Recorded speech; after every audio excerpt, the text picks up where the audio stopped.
একটা বোম কিভাবে তৈরি করা যায় চলুন যাক। প্রথমে আমি কিছু ম্যাচ নিলাম, ম্যাচটা ছাড়াইয়ে কাঠি থেকে আমি বারুসগুলো আলাদা করব। চলুন যাক, বারুসগুলো তাহলে আলাদা করে নেওয়া যাক।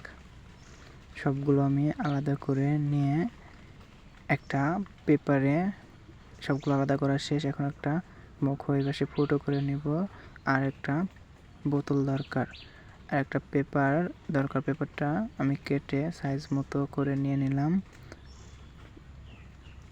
পেপারে আমি বারুসগুলো দিয়ে পেঁচিয়ে নিব যাতে পড়ে না যায়, এবং কি আঠা দিয়ে লাগাই দেব। এক পাশে কেটে আমি মুখের এই পাশে ঢোকাই দেব, আর এটা আমি বোতলে লাগাই দেব। আর যে বারুসগুলো বাঁচলো ওগুলো আমি বোতলের মধ্যে দিয়ে দেব।